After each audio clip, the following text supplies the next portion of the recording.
Hey guys, let's get into some soloing today and talk about how we're going to improve. Hands-on is always the way to go. You can get mired in books and scales and this guy's tutorials and that guy's download these different frames and go buy this book and here's Lydian and here's Mixolydian and here's all this, and sometimes we get lost in the fact that you need to play. You just need to play.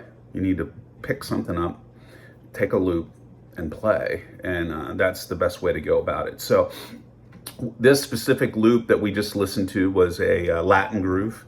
Now, I think it's important to be able to do both. So as you're playing with a play along, you should be able to do the accompaniment, meaning the chords that are going by in that play along, and then you should be able to also do your soloing. So let's talk about briefly what was going on in that little loop. It was a 2-chord progression. I always recommend doing a 1-chord or a 2-chord vamp when you're starting your soloing.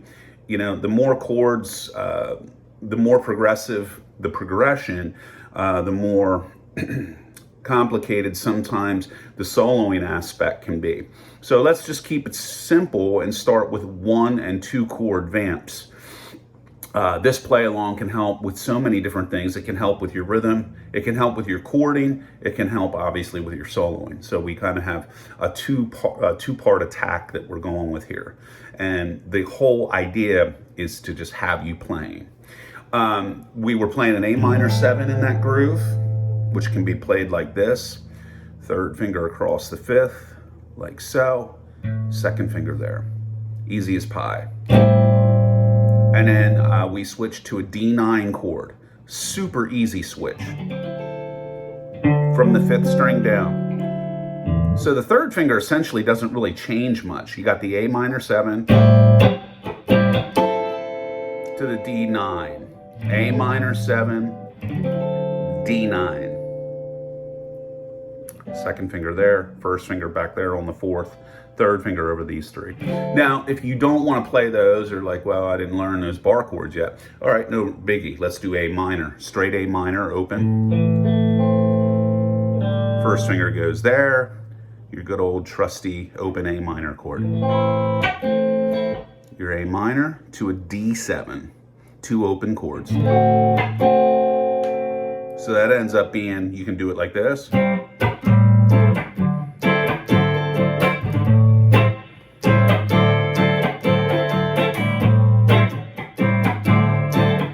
Or if you want to do the open chords,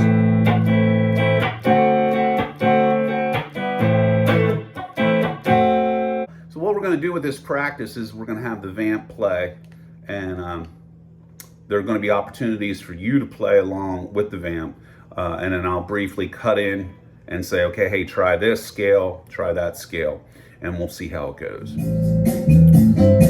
Now let's just get our C legs with A minor pentatonic. 1st finger, 5th fret.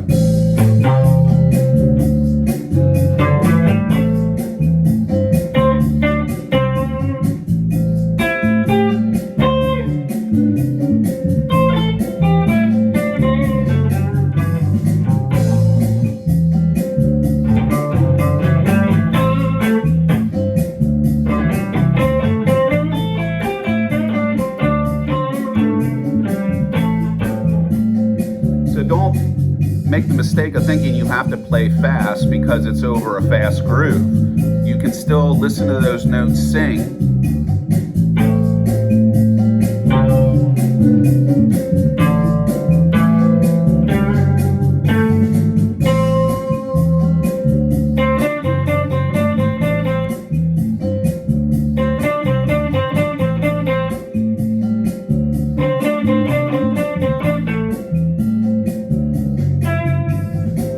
Okay, now you're playing your pentatonic position right there. Here we go.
as you can see, you can get a lot of mileage out of that first position. Now the question might be, hey, well, what about the other 5? Well, yeah, I mean, at the end of the day, you want to play all 5, and we want to get fluent with all 5. But the idea is really get that nailed down. And remember, and I'm sure what you were playing was awesome. Unfortunately, I couldn't hear it. But, you can milk those notes out. It doesn't have to be fast.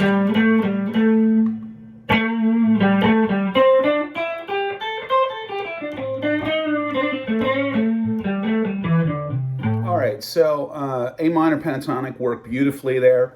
I'm sure you had a lot of fun with that. And again, it doesn't have to be anything that's super fast.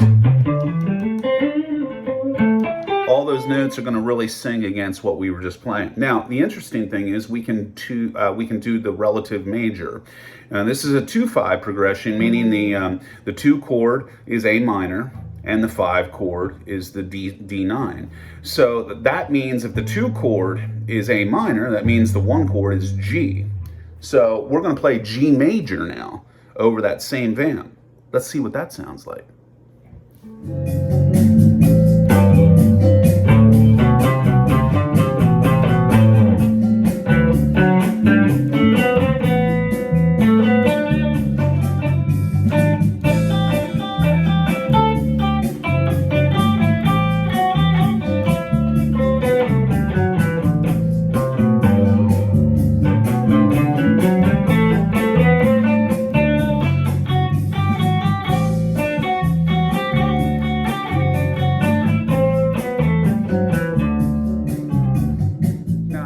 There, a little bit more melodic, because you're playing a 7-note scale.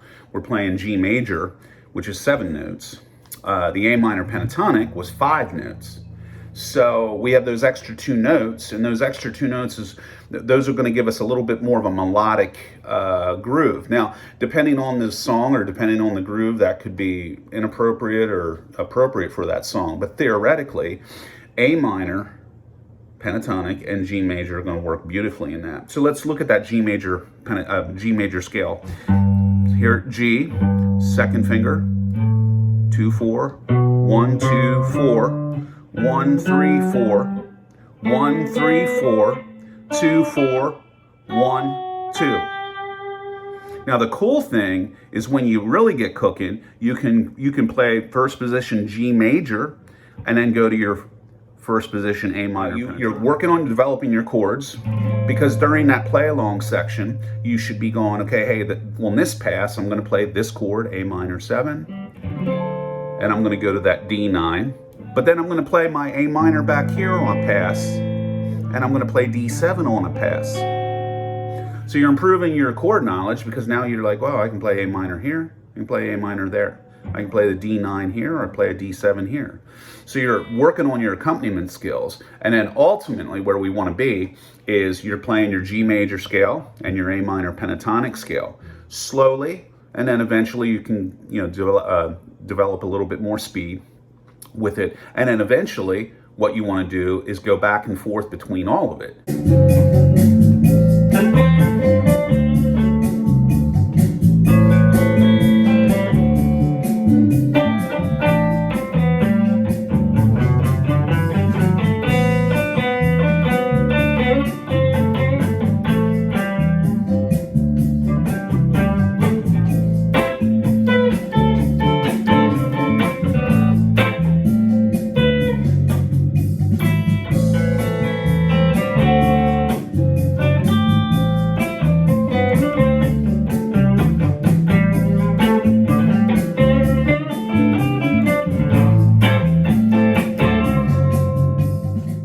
So as you can see there, now you're combining everything. You're putting your open chords into it. You're putting your new bar chords into it. You're developing your major scale. You're developing your pentatonic scale. We're hitting numerous bullet points, but in a live playing application. And that's what you should be doing. You have consistently, you have your practice session. You say, okay, I'm going to warm up.